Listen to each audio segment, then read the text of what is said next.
이사야서 40장 1절에서 5절까지의 말씀을 우리 함께 봉독하도록 하겠습니다. 너희의 하나님이 이르시되 너희는 위로하라, 내 백성을 위로하라. 너희는 예루살렘의 마음에 닿도록 말하며 그것에게 외치라. 그 노역의 때가 끝났고 그 죄악이 사함을 받았느니라. 그의 모든 죄로 말미암아 야훼의 손에서 벌을 배나 받았느니라 할지니라 하시니라. 외치는 자의 소리여 이르되 너희는 광야에서 야훼의 길을 예비하라. 사막에서 우리 하나님의 대로를 평탄하게 하라. 골짜기마다 도두어지며 산마다 언덕마다 낮아지며 고르지 아니한 곳이 평탄하게 되며 험한 곳이 평지가 될 것이요 야훼의 영광이 나타나고 모든 육체가 그것과 함께 보리라. 이는 야훼의 입이 말씀하셨느니라. 아멘. 저는 오늘 이사야서 40장 1절에서 5절까지의 말씀을 근거로 2022년의 키워드 기억, 위로, 일하심이라는 제목으로 말씀을 나누고자 합니다. 말씀 제목 한번 따라해 보겠습니다. 앞에 건 좀 제외하고요. 기억, 위로, 일하심 이라는 제목으로 함께 나누고자 합니다. 여러분 그거 아십니까? 2022년도 교회 목표가요, 성령으로 충만한 교회입니다. 성령으로 충만한 교회. 그래서 사실은 오늘부터 성령에 대한 설교를 하려고 하였지만 3월에 우리 새내기 친구들이 올라오는 관계로 3월부터 성령에 대한 설교를 함께 하도록 하고요. 당분간은 우리가 다른 설교를 할 텐데요. 그래서 2022년도에 제가 기도를 하면서 하나님, 우리 청년들과 어떠한 말씀을 나누기를 원하십니까? 라는 하나님께 질문을 드렸습니다. 그때 저에게 오늘 이 말씀을 주셨고, 참으로 재미있는 것은 무엇이냐면요, 어제 제가 어머님 댁에 갔다 왔는데 어머니께서 이렇게 말씀하시는 거예요. 저희 어머님이 여러분들을 위해서 기도하고 계세요. 매일매일 빠짐없이 기도하고 계시는데 어머니께서 하시는 말씀이 이렇게 저에게 말씀하시더라고요. 민호야, 내가 청년부를 위해서 열심히 기도하고 있는데 몇몇 청년들은 보이지 않는 곳에서 마음을 힘들어하고 어려워하며 혼자 부르짖고 외롭게 있는 청년들이 있는 것 같더라. 너가 그 영혼들을 위해서 기도했으면 좋겠고 함께 말씀을 나눴으면 좋겠다라는 말씀을 저에게 해주시는 거예요. 때마침 제 설교도 준비한 것도 이렇게 기억, 위로, 일하시는 제목으로 함께 이렇게 맞춰가게 되었습니다. 오늘 말씀이 여러분들의 삶 가운데 큰 힘이 되어지기를 소망하고, 이 세 단어가 여러분의 삶 가운데 함께 있다는 것을 기억하시는 한 해가 되시기를 주님의 이름으로 축원합니다. 이제 말씀을 나눌 텐데요, 여러분 혹시 새해가 되어서 말씀을 처음부터 한번 읽어보겠다라고 야심찬 각오를 가지신 분들도 분명히 있을 것입니다. 그렇다고 한다면 다른 부분들도 보는 것도 너무나 좋지만 이사야서 40장부터 보시는 건 어떨까 생각이 되어집니다. 사실 이사야서 1장부터 39장은요 약간 심판의 내용들이 주를 이뤄서요, 읽다 보면 계속 혼나요. 때문에 40장부터 보시면 위로가 되는 설교들이 주를 이룰 것입니다. 때문에 내가 처음부터 성경을 보지 않더라도 내가 성경을 오래 좀 보고자 한다라고 했을 때 저와 함께 이 40장부터 한번 말씀을 보시는 건 어떨까 헤어집니다. 그러면 이 40장부터는 어떤 위로의 메시지가 있는지를 살펴보고자 합니다. 1절 말씀을 보시면요 이렇게 언급하고 있습니다. 너희의 하나님이 이르시되 너희는 위로하라, 내 백성을 위로하라 라고 이렇게 하나님께서 말씀하십니다. 과연 이스라엘 백성들이 어떠한 상황 가운데 놓여져 있길래 하나님께서 이렇게 위로하라 라고 말씀을 하시고 계셨을까라는 것입니다. 이 말씀을 나누기에 앞서서 우리가 한 가지를 알고 넘어가야 합니다. 이 말씀은 어떠한 상황 가운데서 이루어지고 있냐면 천상에서 회의가 열리고 있는 상황이에요. 하나님과 천사들이 함께 회의를 여는 가운데 하나님께서 천사들에게 뭐라고 얘기하시냐면 너희는 위로하라, 그러니까 천사들에게 백성들을 위로하라 라고 이렇게 말씀을 하고 있는 상황입니다. 이때 당시의 백성들은 어떠한 상황이었냐면요, 바벨론이란 나라로 포로로 끌려가 있던 상황이에요. 때문에 그들은 굉장히 힘들고 어려움 가운데 있었죠. 오랜 시간 동안 포로로 끌려가 있다 보니까 그들의 사고 자체는 굉장히 부정적으로 변했을 것이고 육체적으로도 포로 생활이 굉장히 힘들고 어려웠을 것이며 그들의 신앙을 지키는 것도 여간 쉽지 않았을 것입니다. 이러한 가운데서 이들이 가장 고통스러웠던 건 무엇이었을까요? 첫 번째로는 그들이 포로로서의 삶을 살아가기 때문에 육체적인 고통이 굉장히 힘겹고 어렵게 느껴졌을 것입니다. 하지만 그보다 이들을 더 힘들게 했던 것은 그들의 신앙의 문제였습니다. 왜 그들의 신앙의 문제가 가장 크게 힘들고 어려운 상황이었냐? 제가 전에 설교 때도 말씀을 드렸지만 이스라엘 백성들에게 있어서 이 신앙이라는 것은 단순히 삶의 한 부분을 차지했던 것이 아니라 그들의 삶 자체가 신앙이었어요. 때문에 그들이 포로로 끌려왔다는 것 자체가 굉장히 힘들고 어렵게 느껴졌다는 것입니다. 제가 설교 중간중간에 많이 말씀을 드린 것들이 있었는데요. 그것이 무엇이냐면요, 당시의 전쟁은 제가 신들의 전쟁이라고 말씀드렸습니다. 한 나라가 전쟁을 했을 때는 단순히 나라와 나라의 전쟁이 아니라 한 나라의 신과 한 나라의 신이 전쟁을 했다라는 거예요. 때문에 이스라엘 백성들은 자신들이 믿고 있던 신, 조상들로부터 쭉 믿고 왔던 그 신, 그 하나님이 너무나 힘이 세시고 전지전능하시고 그 누구에게도 지지 않을 거라고 생각을 했는데, 바벨론이라는 나라와의 전쟁을 통해서 자신들이 지고 포로로 끌려감을 통해서 어떤 생각이 들었을까요? 자신들이 그동안 믿어왔던 신이 무능력하다, 무기력하다, 힘이 없구나, 바벨론이 믿는 신들이 더 힘이 세구나 라고 이렇게 느꼈을 것입니다. 때문에 그들은 육체가 힘든 것뿐만 아니라 그들의 신앙적인 문제도 송두리째 뽑아져 버리는, 흔들리고 있는 그런 상황 가운데 있었기 때문에 그들은 굉장히 힘겹고 어려운 일상을 살아가고 있었다는 것이죠. 때문에 하나님께서 뭐라고 이야기하십니까? 위로하라, 위로하라라고 말씀하십니다. 근데 참 재미있는 것이요, 이 포로 생활이 약 70년간 지속이 되어집니다. 근데 여러분 그거 아십니까?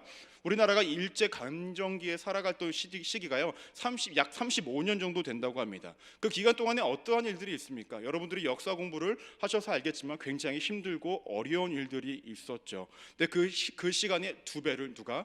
이스라엘 백성들이 포로로 끌려가서 살아왔던 것입니다.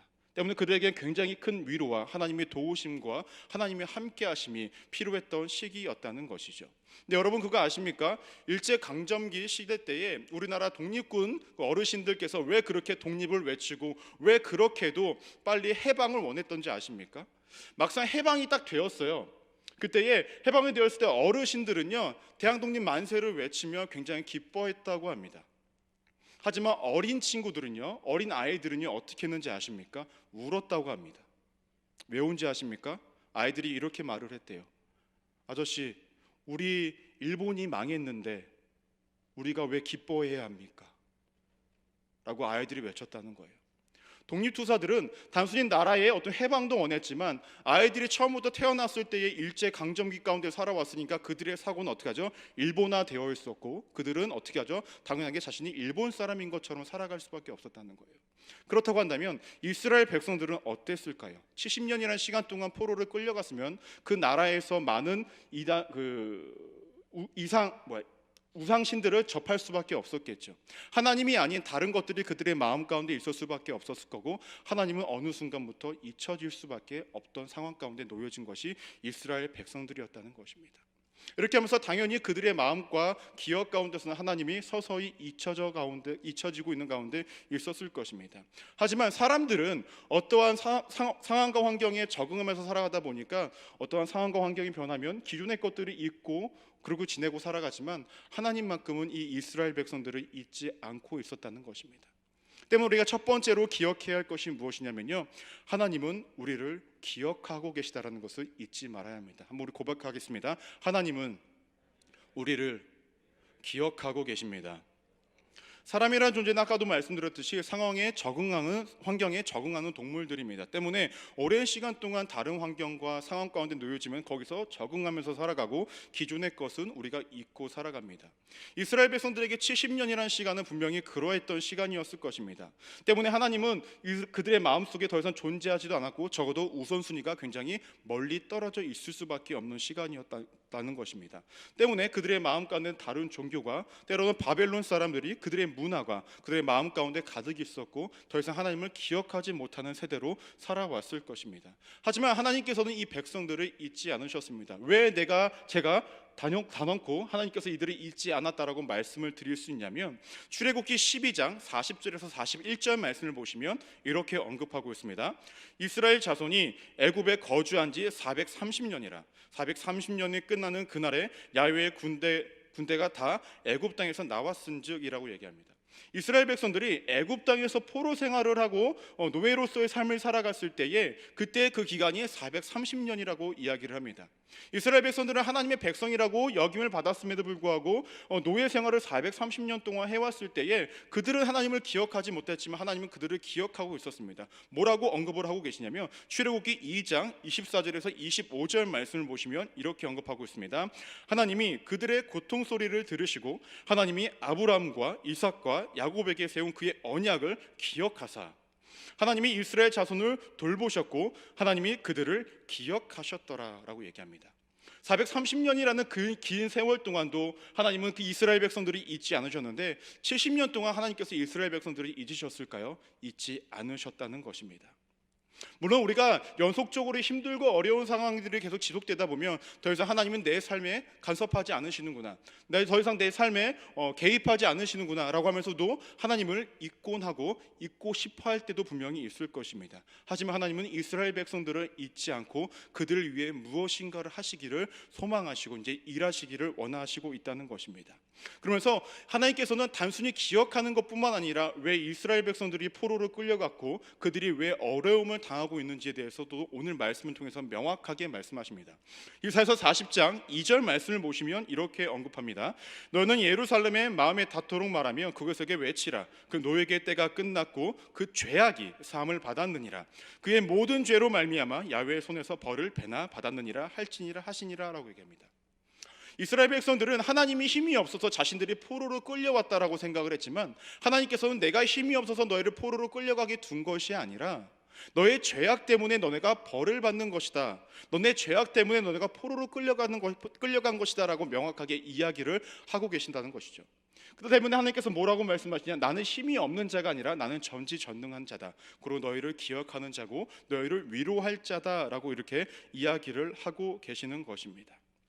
중요한 것은 이것입니다. 우리도 일상을 살아갈 때에 내 삶에 힘들고 어려운 것들이 오랫동안 지속되다 보면 또 2021년도 아니 그 전부터 내가 오랫동안 기도해 왔던 것들이 이루어지지 않다 보면 내 삶에 하나님이 더욱더 내 삶을 기억하시지 않는 것 같다라는 느낌이 들 때가 굉장히 많이 있다는 거예요. 오랫동안 힘들고 어려울 때에 하나님 뭐야? 내가 이렇게나 기도했는데, 내가 이렇게나 교회 와서 헌신했는데 하나님 뭐 하시는 겁니까? 왜 일하지 않는 겁니까? 왜 내 삶을 이렇게 버려두시는 겁니까? 라는 느낌이 많이 들 때가 있다는 것입니다. 그때마다 여러분 기억하십시오. 430년이 지나도 70년이 지나도 자신의 백성들은 철저하게 기억하셨던 그 하나님은 오늘도 여러분들을 기억하고 계시고 오늘도 여러분들을 기억하고 계시고 오늘도 여러분들을 앞으로의 인생도 기억하고 계시다라는 것입니다. 그 하나님의 기억은 지워지지 않으며 그 하나님의 기억이 우리의 삶에 일하실 충분한 계기가 되어지고 이유가 되어진다는 것입니다. 이렇게 봤을 때 하나님께서 단순히 기억하는 걸로만 끝나는 것이 아니라 아까 1절을 보시면은 지속적으로 반복된 단어가 있습니다. 그것이 무엇이냐면요, 위로하라, 위로하라라는 것입니다. 그래서 우리가 기억해야 할 두 번째가 있습니다. 두 번째 따라해 볼까요? 하나님은 우리를 위로하십니다. 지금 이스라엘 백성들에게 굉장히 위로가 필요한 상황이에요. 우리도 힘들고 어려울 때에 누군가가 나를 위로해 준다면 굉장히 좋습니다. 그렇지 않으신가요? 감사합니다. 대답해 주셔서.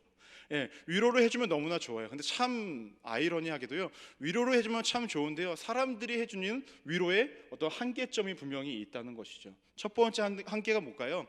감정적인 위로로서 끝을 맺을 때가 굉장히 많습니다. 두 번째 위로는 뭘까요? 일시적입니다. 아닙니까? 영원히 지속되어지지 않는다는 거예요. 하지만 하나님이 주시는 위로는요, 감정적으로 끝나는 것도 아니고 일시적으로 끝나지도 않습니다. 하나님의 위로는 분명히 변화를 일으킵니다. 또 하나님의 위로는요, 한순간이 아니라 지속적으로 이루어진다는 것입니다. 그렇다고 한다면 하나님은 오늘 이 말씀을 통해서 이스라엘 백성들에게 어떠한 변화를 일으키실까라는 것입니다. 말씀 3절하고 4절 말씀을 우리 함께 읽어보도록 하겠습니다. 시작. 외치는 자의 소리여 이르되 너희는 광야에서 야훼의 길을 예비하라. 사막에서 우리 하나님의 대로를 평탄하게 하라. 골짜기마다 도두어지며 산마다 언덕마다 낮아지며 구르지 아니한 곳이 평탄하게 되며 험한 곳이 평지가 될 것이요 라고 얘기합니다. 첫 번째 변화는 어떠한 변화가 이루어지냐면요, 환경의 변화가 이루어집니다. 환경의 변화. 이스라엘 백성들이 포로로 끌려갔을 때, 그러니까 이스라엘 땅에서 바벨론으로 끌려갔을 때에 그 광야 땅을 직선으로 갔을 때면은 3개월이 걸린다고 합니다. 근데 직선으로 갈 수 있었을까요? 못 가요. 왜냐? 많은 짐들을 들고 가야 되잖아요. 먹을 것과 마실 것이 3개월 동안 유지할 수가 없기 때문에, 또한 그 길도 많이 험하기 때문에 돌아갈 수밖에 없었다는 거예요. 하나님께서 돌아오는 길은 어떻게 하냐면요, 도두어지고 낮은 그 모든 것들을 다 평탄하게 만들어 주신다라는 거예요. 이스라엘 백성들이 편안하게 돌아올 수 있게끔 하나님께서 그렇게 만들어 주신다라는 겁니다. 또 포로로 끌려갔을 때는 어떠한 모습으로 끌려갈까요? 고개를 숙일 수밖에, 패장병의 모습으로 끌려갈 수밖에 없었겠죠. 하지만 성경에서 이야기하는 대로를 예비하라라고 얘기하신 것은, 이 대로라는 것은 장군이 전쟁에서 승리할 때 돌아올 때에 그렇게 위험 있는 모습으로, 당당한 모습으로 돌아오는 그 길을 의미합니다. 이스라엘 백성들이 포로로 끌려갔을 때는 고개를 숙이고 갈 수밖에 없었고, 오랜 시간 동안 힘들고 어려운 길을 갈 수밖에 없었지만, 그들이 돌아오는 길은 하나님께서 모든 것들을 평탄하게 하시고 그들을 당당하게 힘있게 돌아오게 만들어 주신다는 것이죠. 그렇게 환경의 변화를 만들어 주신다는 것입니다. 하나님의 위로는 분명히 변화를 일으킵니다. 단순히 말뿐인 위로가 아니라 여러분들의 삶의 환경을 변화시키신다는 것입니까? 믿으십니까? 아멘이라 외치신 분들은 그들의 삶에 변화가 있을 줄로 믿습니다. 다시 한번 외치겠습니다. 믿으십니까? 좋습니다. 여러분들의 삶에 하나님의 변화, 그 환경의 변화가 분명히 일으켜질 것입니다. 두 번째 변화는 무엇이냐면요, 고난의 주체를 없애신다는 것입니다. 따라해 볼까요? 고난의 주체를 없애십니다. 말씀 7절과 8절을 보시면 우리 다 함께 읽어보도록 하겠습니다. 시작. 풀은 마르고 꽃은 시듬은 야훼의 기운이 그 위에 불미라. 이 백성은 실로 풀이로다. 풀은 마르고 꽃은 시드나 우리 하나님의 말씀은 영원히 서리라 하라라고 얘기합니다. 7절과 8절에서 지속적으로 나오는 말들이 있습니다. 뭐냐면 풀과 꽃입니다. 여러분, 풀과 꽃은 광야 땅 가운데서 풀과 꽃이 있다고 했을 때에 어떠한 생각이 듭니까? 굉장히 화려하다, 굉장히 아름답다, 이런 생각이 분명히 드실 것입니다. 근데 여기서 풀과 꽃은 누구로 특징을 지냐면요, 당시에 이스라엘 사람들을 포로로 끌려갔던 바벨론 사람들을 이야기합니다. 당시에 바벨론 사람들은 굉장히 힘이 셌기 때문에 굉장히 화려해 보였고 굉장히 웅장해 보였고 그들이 무너지지 않을 것 같았지만, 하나님께서는 그들을 뭐라고 표현하시냐면 겉은 화려하나 풀과 꽃에 불과하다라는 것이에요.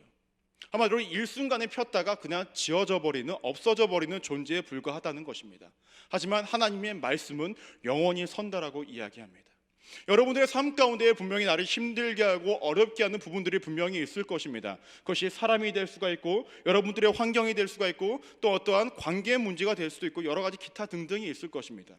하지만 여러분들의 삶 가운데 우리가 잊지 말아야 할 것은 무엇인지 아십니까? 그 모든 것들엔 끝이 분명히 존재한다는 거예요.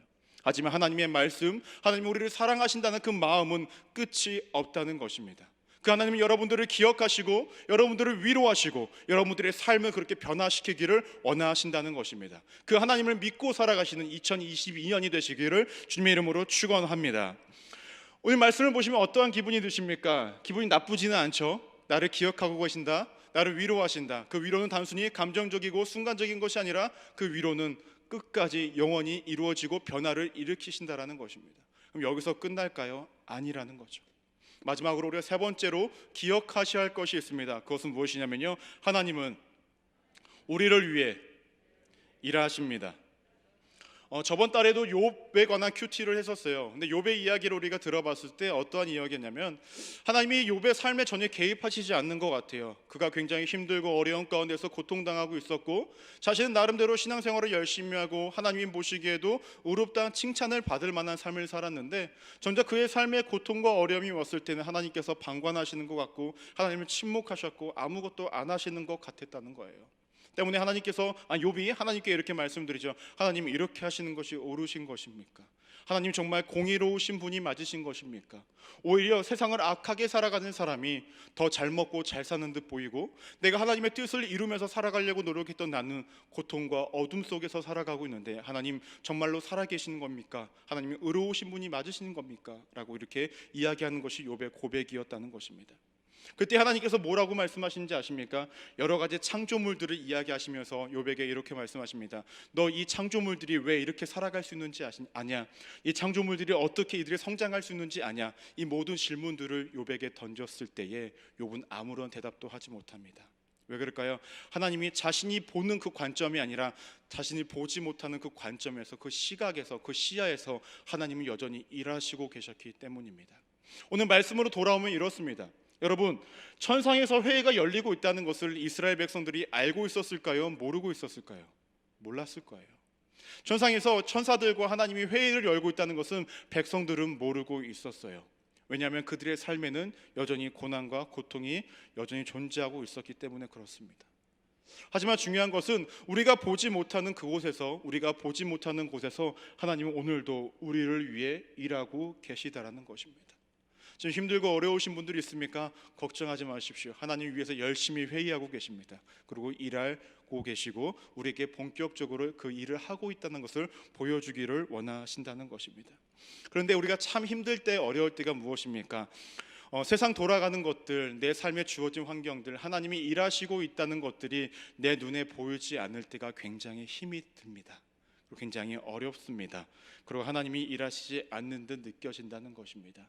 그때마다 우리가 가져야 될 것, 이 한마디 기억하십시오. 하나님이 나를 위해 일하고 계신다라는 것입니다.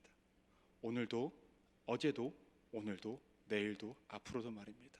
우리 믿음의 고백 한번 해볼까요? 하나님은 나를 위해 어제도, 오늘도, 앞으로도 일하십니다. 여러분, 그렇기 때문에 우리가 우리의 삶 가운데 힘듦과 어려움이 있어도, 때로는 위로가 필요한 상황 가운데 있어도, 내 삶이 변하지 않는 것 같이 느껴져도 낙담하거나 좌절하지 마십시오. 2021년도가 때로는 누군가에겐 이스라엘 백성들처럼 고난의 연속이었고, 여전히 바뀌지 않은 나의 삶의 일상들이 너무나 힘들고 어렵게만 느껴졌습니까? 여러분, 그 고통의 때가 다 끝나갑니다. 하나님 분명히 영원하신 그 하나님께서 영원한 사랑을 우리에게 주시길 원하셔서 우리를 기억하신다 말씀하시고, 우리를 위로한다 말씀하시고, 내가 너를 위해 일한다 라고 말씀하고 있기 때문입니다.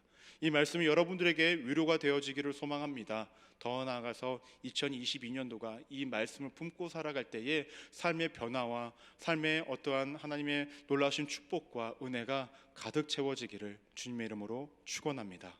기도하시겠습니다. 하나님,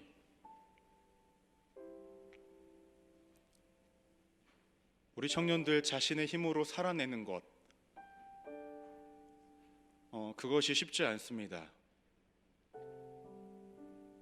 누구는 하나님 굉장히 절대적인 고통 때문에 어렵다, 힘들다 이야기하는 청년들도 있고요. 누구는 내가 옆 사람을 바라보며 그보다도 못한 삶을 살아내는 것 같아서 상대적으로 고통을 당하며 힘들다, 어렵다 이렇게 토로하는 우리 지체들도 있습니다. 하나님, 그 무엇이든지 간에 하나님 이들을 기억하여 주시고 위로하시고 변화시켜 주시고 그리고 일하여 주옵소서. 하나님 아니면 누가 우리의 삶을 개입하실 수 있으며 우리가 누구를 의지할 수 있겠습니까? 그러니 2022년도 하나님의 기억과 위로와 일하심이 가득한 한 해가 될 수 있도록 하나님 그렇게 우리를 붙잡아 주옵소서. 기억하기를 소망합니다. 오늘의 말씀 그리고 하나님의 마음들 말입니다. 그리고 우리가 그걸 경험하기를 소망합니다. 매일의 삶 가운데 말입니다. 그러니 하나님, 너무 무심하게 방관하는 듯하게 계시지 마시고 때때마다 우리 청년들의 마음을 터치하여 주시고 이들의 삶을 터치하여 주옵소서. 그렇게 인도하시고 역사하실 하나님께 감사드리며 살아계신 예수 그리스도 이름으로 간절히 기도드립니다. 아멘.